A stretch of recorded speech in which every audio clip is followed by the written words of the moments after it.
made the grasshoppers?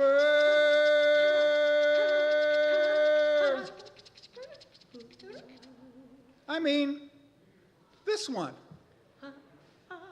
The one who has flung herself out of the grass. The one who is eating sugar out of my hand.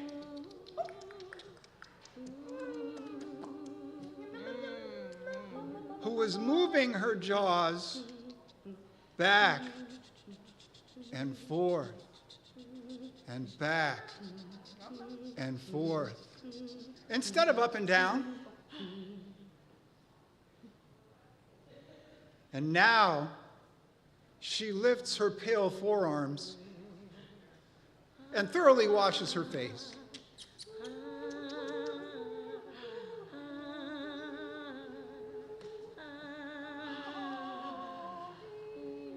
And then she snaps her wings open and floats away.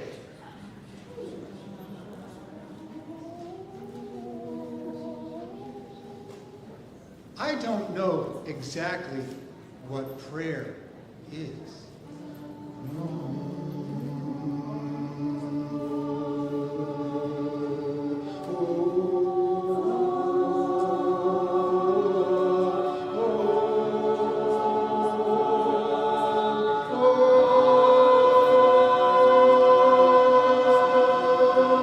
But I do know how to pay attention. I do know how to fall down into the grass, how to kneel down in the grass,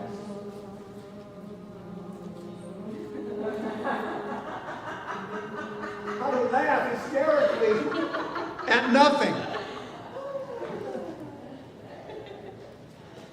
how to be idle and blessed, how to stroll through the fields, which is what I've been doing all day.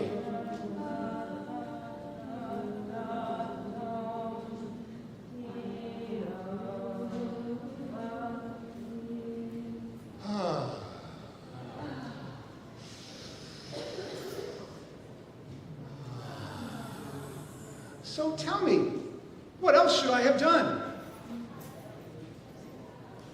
Doesn't everything die at last? And too soon? So tell me, what is it you plan to do with your one wild and precious life?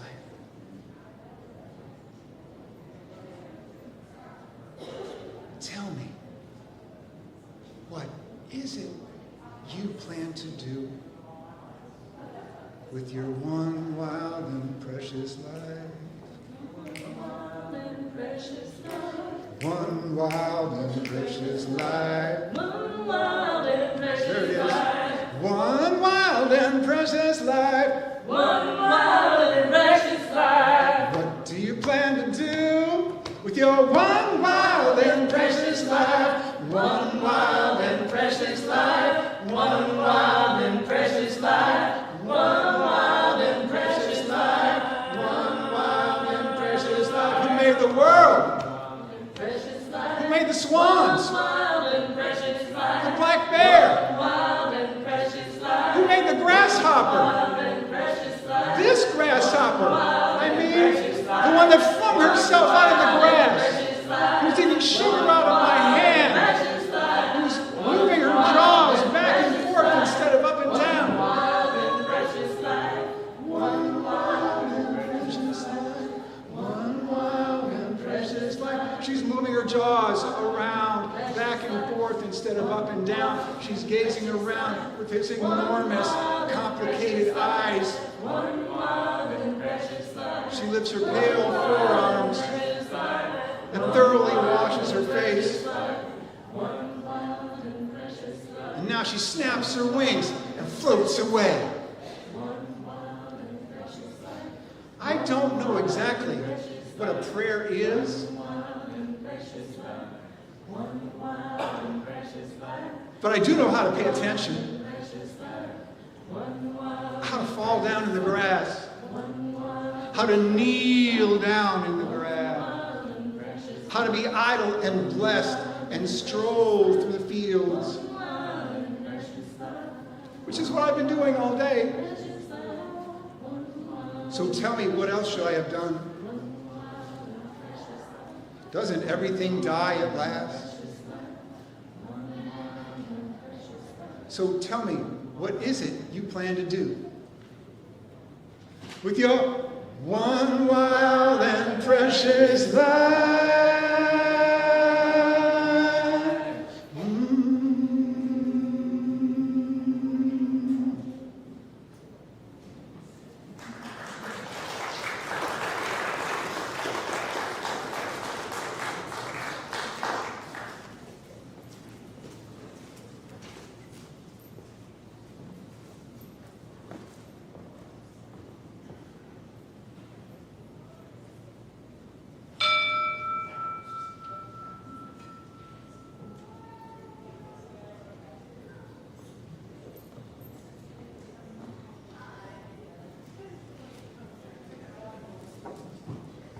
Good morning.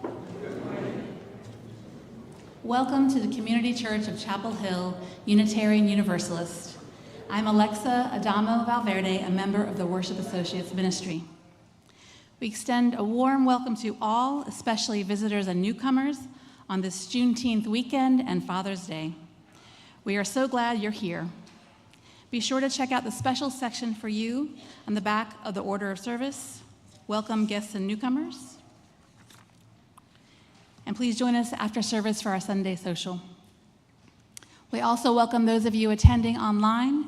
The lyrics to hymns and all elements of service may be found on the bottom of the screen, and a complete order of service, including our weekly announcements, is available through the link in the Sunday morning email and on our church's website. If you would, please turn off or silence any cell phones during our service to maintain a worshipful experience. Whoever you are, whomever you love, and however you arrived at this beloved place, you are welcome here. And now, my colleagues in the Racial Justice Ministry, Sarah Clark Farnell and Taryn Bonner-Hirsch, will share about today's Share the Plate for DRUM, the Diverse and Revolutionary Unitarian Universalist Multicultural Ministries.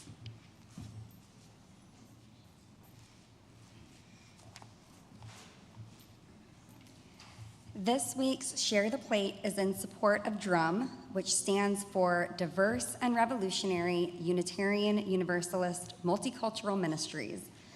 DRUM is an organization by and for Unitarian Universalists of color. It is a leader in the effort towards becoming an anti-racist, anti-oppressive, multicultural faith. DRUM holds regular worship services by and for people of color, as well as a yearly public service open to all. As a person of color in a very white community, it can feel tough to find a space where I feel totally comfortable. Being welcoming is great, but what we need is to be understood and truly known. I found DRUM and was able to find that feeling through their programming. If you want to do something for people of color, but you're not sure how, this is a great organization to support. I have personally benefited from DRUM's programming through a summer gathering for UUs of color and their families. I have also attended an excellent anti-racist training called Aiming for Allyship that DRUM frequently hosts. I encourage everyone to check it out. Racial Justice Ministry will be tabling at the Sunday social today, so make sure to check it out. I encourage you to support this organization that has done so much for our faith by donating generously. Thank you. Thank you.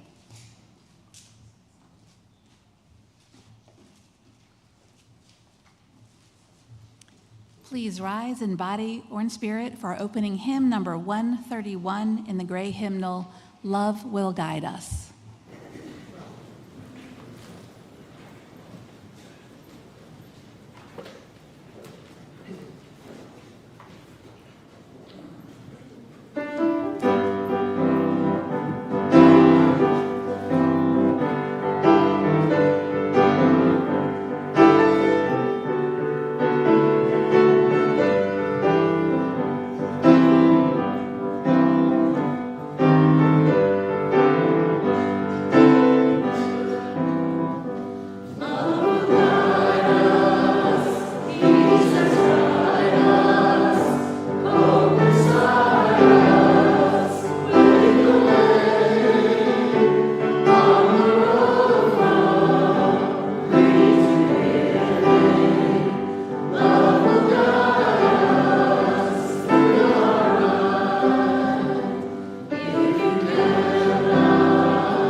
morning.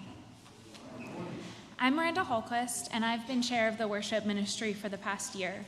I'm grateful to be helping with this service, as this is my last Sunday as a member here before we make a big move to Atlanta, but I'll be back to visit. The call to worship this morning was written by Caleigh. In the busyness of our lives, we take this moment to slow down. Amid tragic headlines and global violence, we take this moment to focus on what is good, what is precious. Even with the division and bullying dominating our national leadership, we take this moment to celebrate one another and to nurture our connection. In worship together, may we remember all this worth celebrating: the summer solstice and the blessing of the changing seasons, Father's Day, and all those who have cared for and protected us, pride and the beautiful diversity of the human experience, Juneteenth, and the freedom that is a sacred right of all people. In knowing one another and celebrating our histories, we are strengthened, and we see more clearly that we are all one. Come, let us worship together.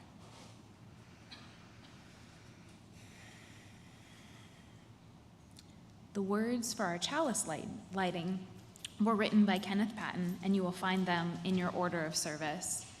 If you wish to do so, please join me in reading them. Our task is to be who we are in every way we can be. Our salvation proceeding in putting ourselves back together after each tumble. We iridesce, shine, and radiate. We exclaim and roar. We are.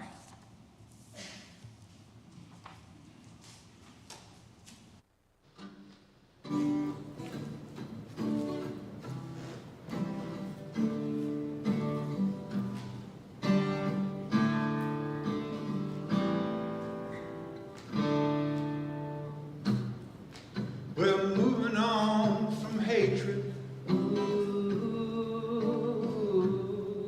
We're moving on from fear. We're on the path of justice. Oh, the way is clear. Blessed be this path we're on. Blessed be where we come from. Together we are moving on. Blessed be this path we're on. We're moving on from violence. Moving on, We're moving on from pain. moving on. We're on the path of healing. Oh, yes, we're on our way. Blessed Blessed be this path we're on. Blessed Blessed be where we come from. Together we are moving on. Blessed be this path. I was standing still inside. I was afraid to make a choice. I took a journey in a single step. Dare to raise my voice. Blessed be this path we're on. Blessed be where we come from. Together we are moving on.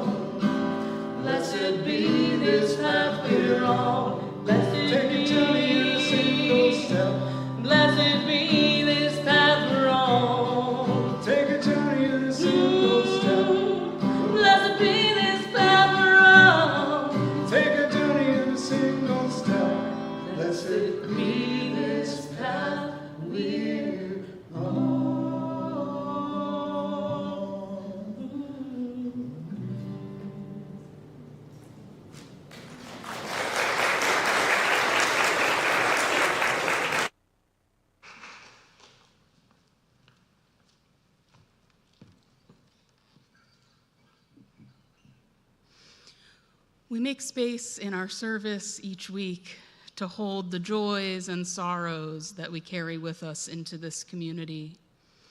So at this time, if you have a joyful life milestone or pastoral sorrow that you would like to share, I invite you to come down either far aisle and share your name and briefly your joy or sorrow, as well as putting a stone in the water.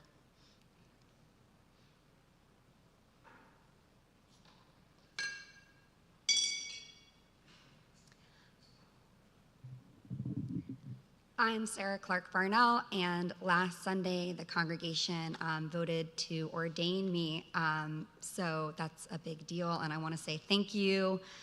It's been a long journey, and hopefully this doesn't count as an announcement, but the ordination will be September 19th, and you are invited.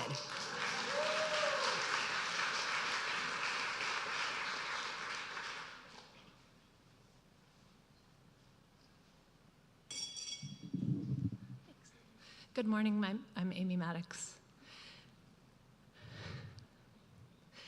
This stone is for a joy that's also a sorrow. Right now, my kid Charlie is doing their last work in the nursery because this week I'll drive her to Charlotte to start college with a summer bridge program, and I'll miss her very much.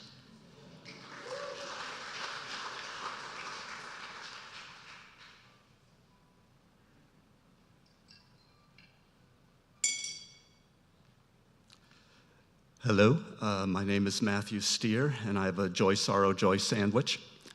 My joy is, as we speak, my daughter Miranda is up in the mountain retreat, enjoying an amazing UU camp, and from what we can see from the pictures, having the time of her life. My sorrow is that with a long battle of depression and anxiety, I've decided to start a in-hospitalization program to help me out. So working through that. But the final joy piece is that I have the support system in place to do that.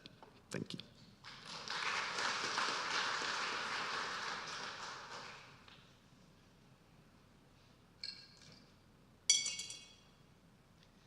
This stone is for my former neighbor and community member, Monique Mueller, who died this past week from cancer, and especially for her husband and 2 children.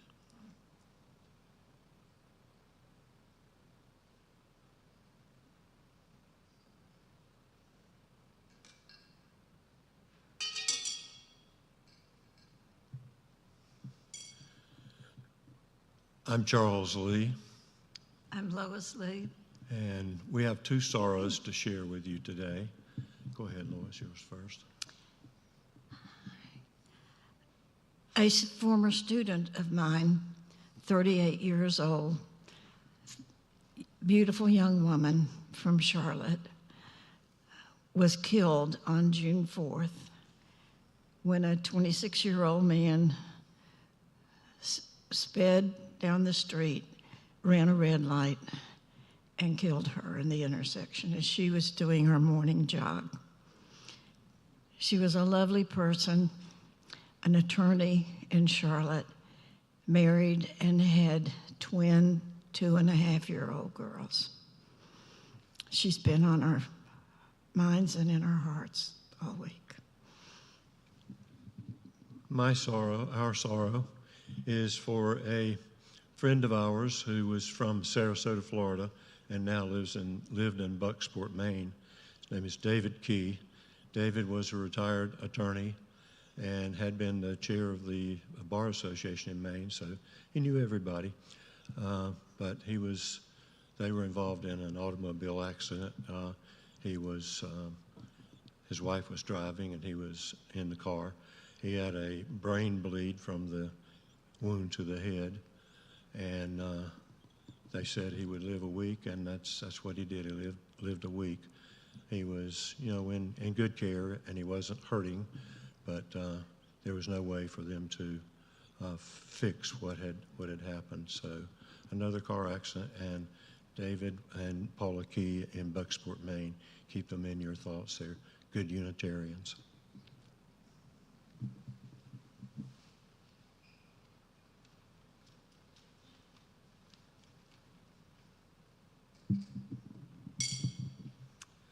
Hello, everybody. I'm Vijay Sivaraman.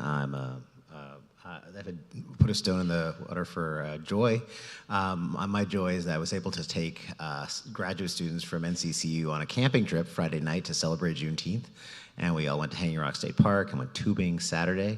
And while we were sitting around the fire, it was just so genuine to be around these students and they could talk about their experiences, of racial discrimination, but also positivity within our community. And I could give mentorship with these students and really communing with these students. But the best part about it was that I was accompanied by my two adventurous kids, and they got to share this entire experience, and it was fantastic. So thank you.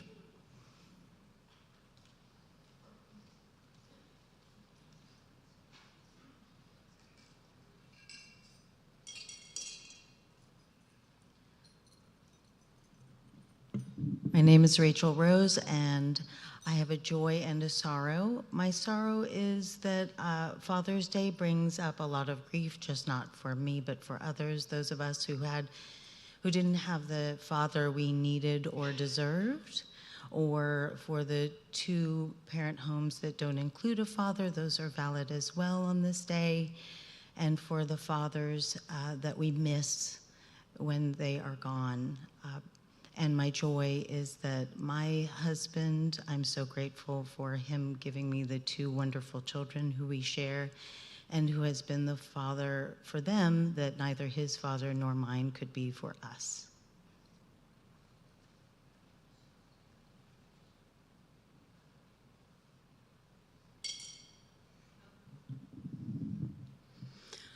I place one final stone for all those joys and sorrows that remain in our hearts unspoken, and for all those without a community in which to share them. I invite you to join me now in the spirit of prayer and meditation.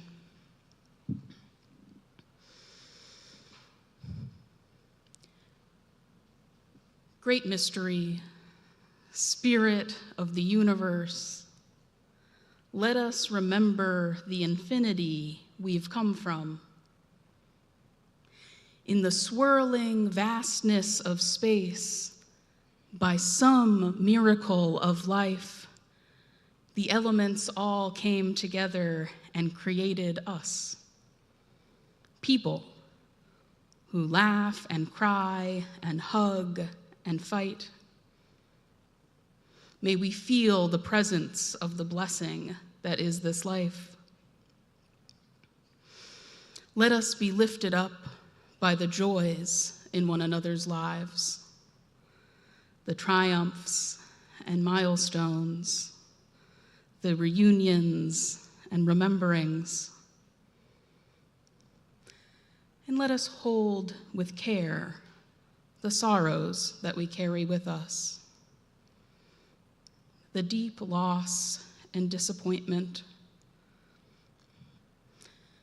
the illness, the accidents. Let us hold them with grace as we ask others to hold ours. Let us too hold all the fathers on this Father's Day with joy and celebration, as well as care for those without a father or a difficult relationship to their father. And for those fathers whose children are past or distant. And for all those whose experience of parenthood does not fall neatly into father or mother. May we cherish and celebrate all who have nurtured us into being, including one another right here in this community. In the chaos and vastness of an ever-expanding universe, what a blessing it is that in this moment, we have all found our way here. Amen, and blessed be.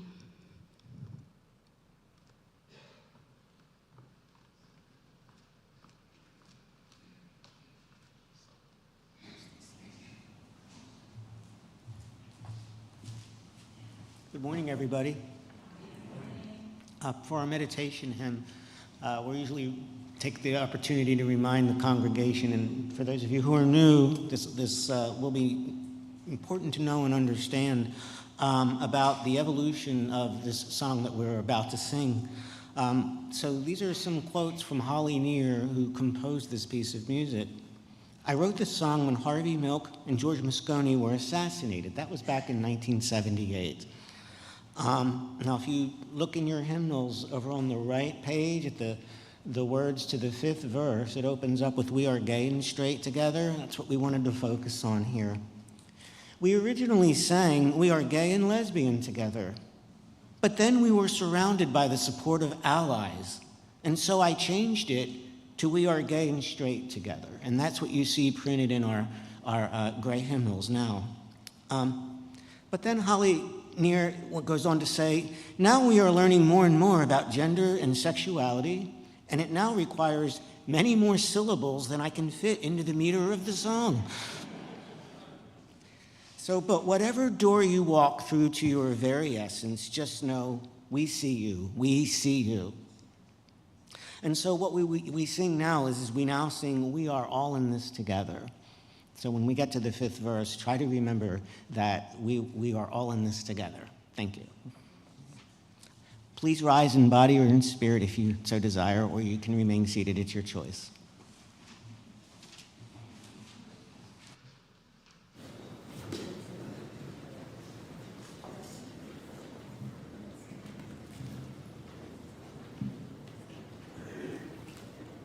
We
Our reading is titled They, Them by Denez Smith. Said short, I feel more like a stud. Said with some nuance, as if I came to masculinity through the women's gate, as if a daughter who grew into her father, but not like trans, but like trans, or a transformation without catalyst or smoke, or more like born in the right body too early, or born at the wrong time in the wrong language. I remember Tommy said is he a they now? Lived for how I put it in that one poem, more tomboy than boy. And I think that's what language does, builds a room made for living. And who have I followed further into myself? Cam, Paula, Tommy, Fatih, Andrea, Auntie George, or anyone who saved me from a body of silence by just living their lives in the sun. And if the soul is a table on which the body sits, crowded with the meat and the marrow and the red, red wine, around me sit too many ghosts to ever rest in isolation. Of course, you should address me in the plural. Said short, I am everyone. I am everything.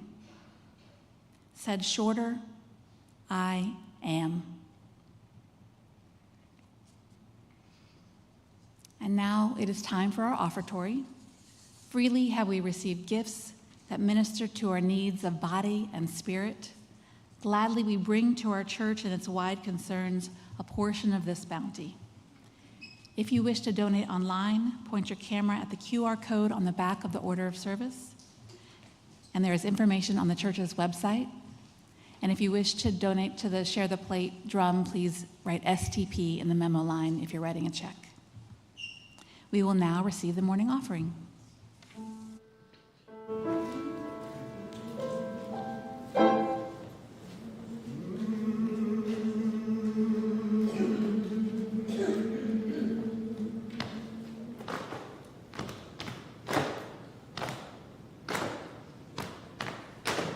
Feeding my soul in the morning, hey. Feeding my soul in the morning, hey. Feeding our souls in the middle of the day. Feeding our souls in the middle of the day. We got a song, you can't take it away. We got a song, you can't take it away. We're changing the world in a musical way. Changing the world in a musical way.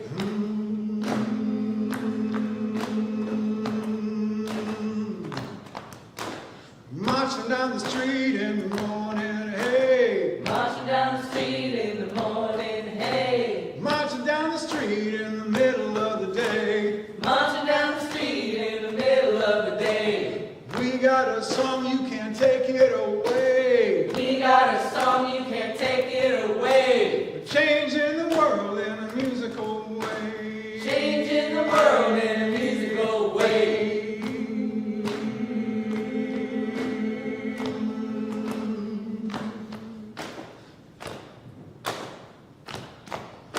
Speaking our truth in the morning, hey. Speaking our truth in the morning, hey. Speaking our truth in the middle of the day. Speaking our truth in the middle of the day. We got a song, you can't take it away. We got a song, you can't take it away.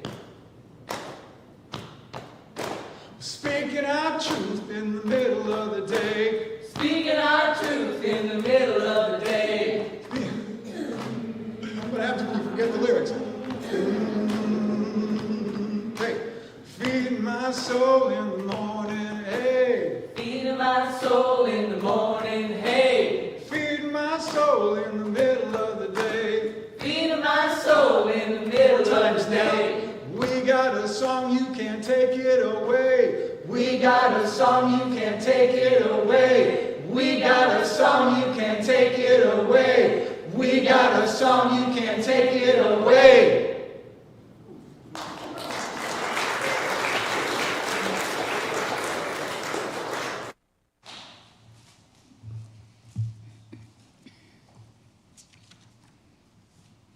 Thank you, Eric, and our guest singers this morning.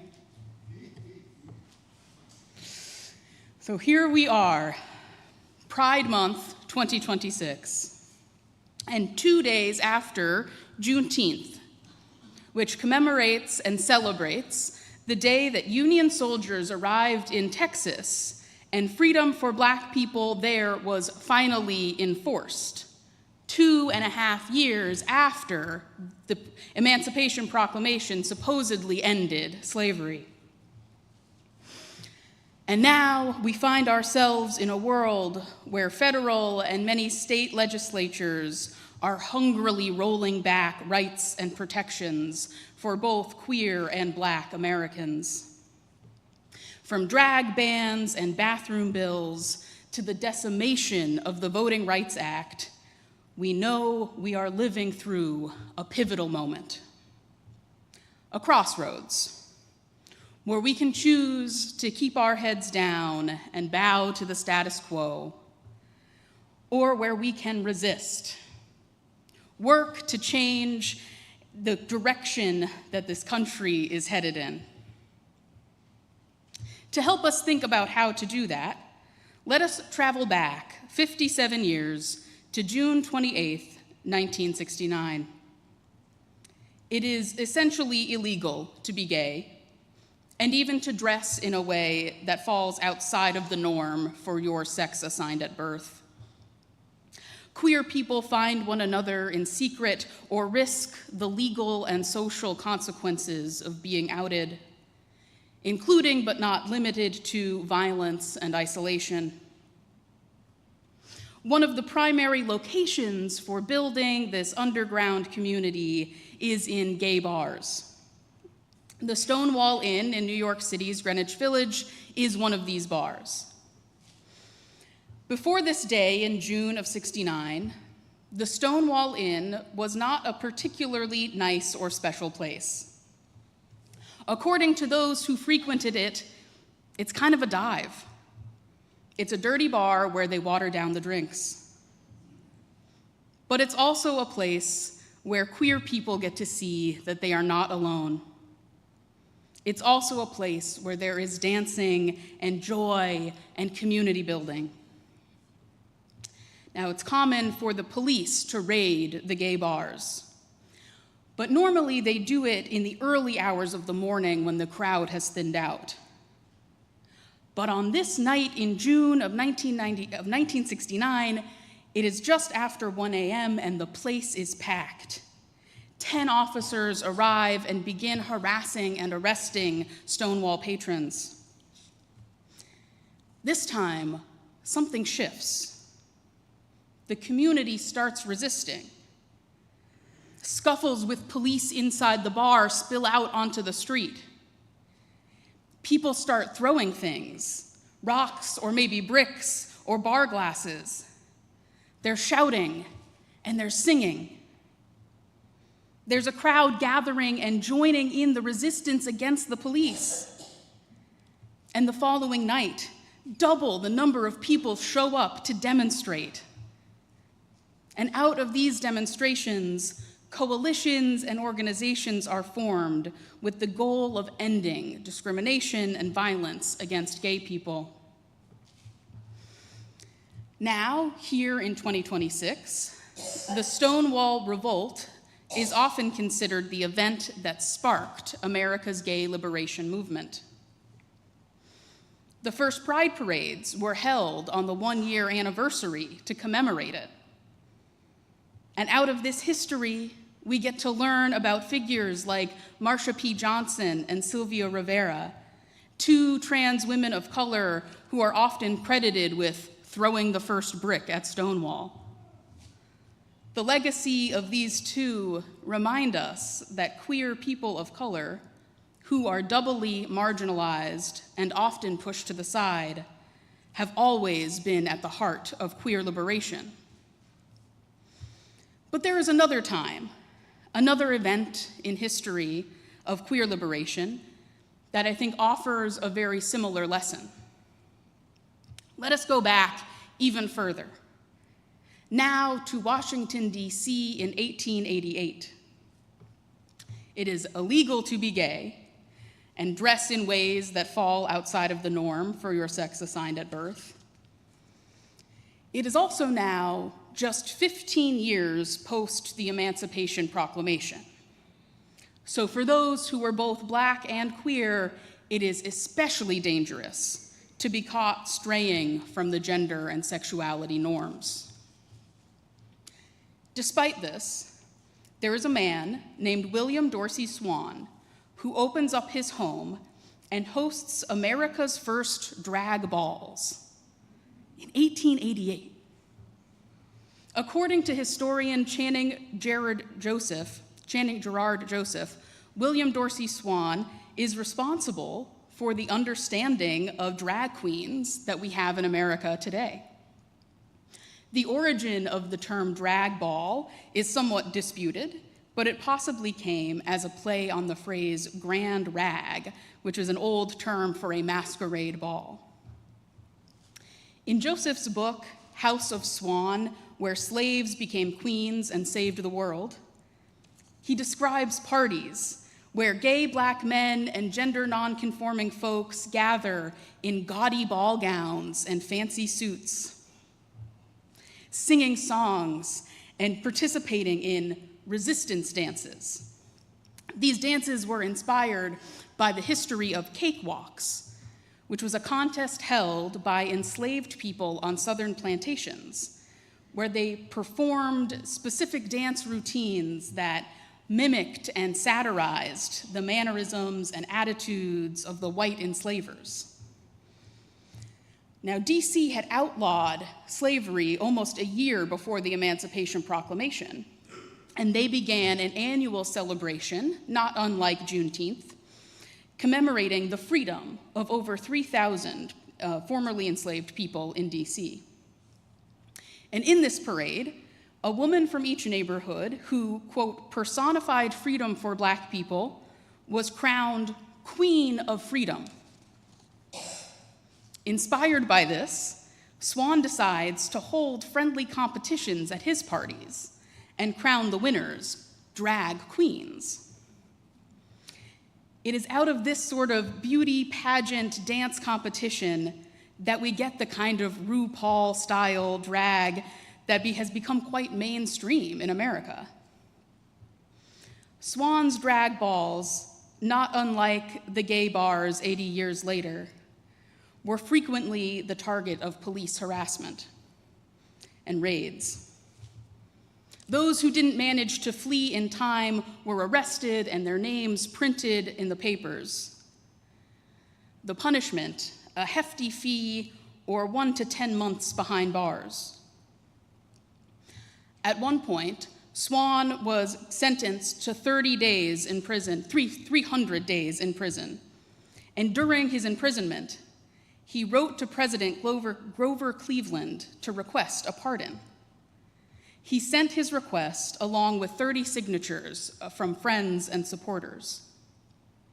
His petition was ultimately denied, and all the police raids never led to an uprising or large movement like they did at Stonewall. But as Joseph notes in his book, Swan's petition, which is held at the US National Archives, represents the first attempt at legal recourse to defend the rights of the queer community.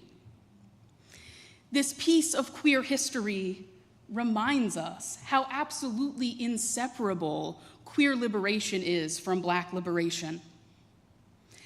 There is a direct line from William Dorsey Swan's original drag balls to the culture and community in which Marsha P. Johnson and Sylvia Rivera were able to become the community leaders and queer icons that they're remembered as today. Both Johnson and Rivera helped to found a housing cooperative for LGBTQ+ youth experiencing homelessness, focusing especially on youth of color. Their legacies exist far beyond one night at Stonewall. And even though it is often said that Johnson or Rivera threw the first brick and are credited with sparking the uprising, Johnson herself admitted that she arrived on the scene well after the scuffle had begun, and Rivera denies the recognition as well, saying with a bit of a wink that she may have thrown the second. Who threw the first brick or exactly how the resistance started that night is unclear. But perhaps the fact that it is so often said that Marsha P. Johnson threw the first brick at Stonewall or Sylvia Rivera threw the first brick at Stonewall points to a certain understanding of the centrality of queer people of color to the queer liberation movement. And it isn't only within this movement that queer people of color have led the way. Take, for instance, the Reverend Polly Murray, who spent much of their early life just down the road here in Durham. A civil rights activist, lawyer, and later on Episcopal priest, Murray had several romantic relationships with women. And while there was not really common popular language at the time for transgender or non-binary identity, in their youth, Murray often masqueraded as a boy, and as an adult, described feeling like they should have been a man. Polly's experiences of racist, sexist, and homophobic discrimination led them to pursue a career in law. And while in law school, they wrote a paper arguing the unconstitutionality of the doctrine of separate but equal. Now, Polly Murray was laughed at the time. Their paper was denounced by their all male colleagues who said the argument would never work. But later on, without Murray's permission or knowledge, their paper was used by Thurgood Marshall and his team to win the Brown versus Board of Education. Bayard Rustin offers another example. He was a major figure in the civil rights movement and a gay man. Lead organizer of the March in Washington and a key mentor to Reverend Martin Luther King Jr., Rustin's commitment to nonviolence played a huge role in shaping the guiding principles of the successful civil rights movement. All of these historical leaders and advocates were acutely aware of what theorist Kimberly Crenshaw termed intersectionality. This idea that our identities can't be separated out and dealt with discreetly, that they always inform and affect one another. A queer liberation movement that does not prioritize the experiences of queer people of color will never fully succeed. And Black liberation and racial equity will not be achieved if queer people of color are not considered and centered in that movement as well. Those who experience marginalization within their own justice movements are in the best position to help direct all of our justice work.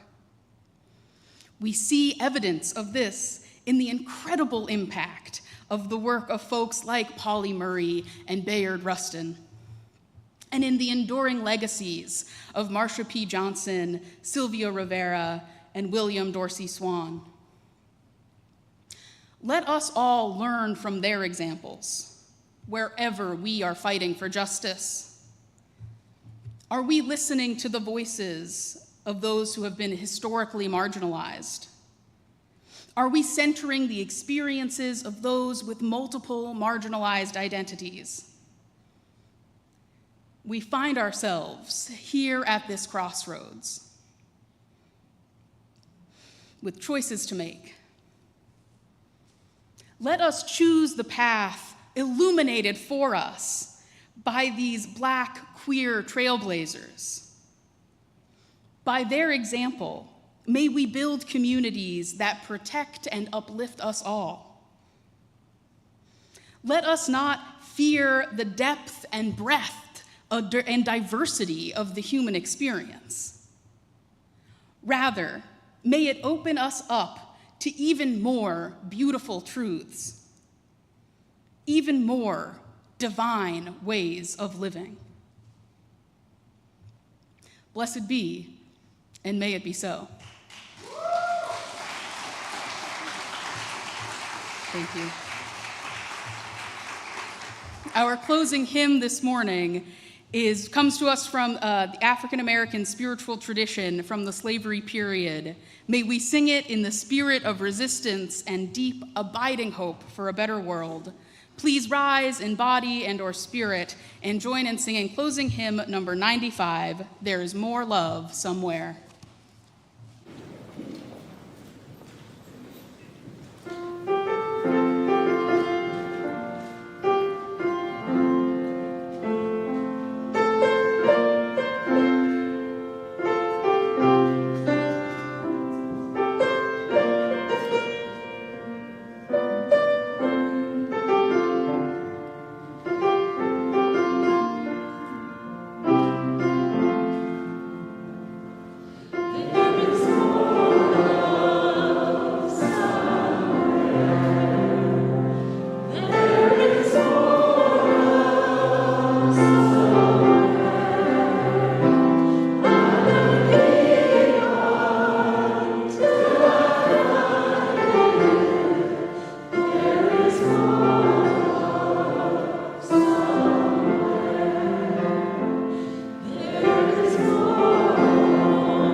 Please remain standing in body or in spirit. The words for extinguishing our chalice are in the order of service. Please join me in saying them if you wish to do so. We extinguish this flame, but not the light of truth, the warmth of community, or the fire of commitment. These we carry in our hearts until we are together again. Please join me in thanking all who made this service so worshipful.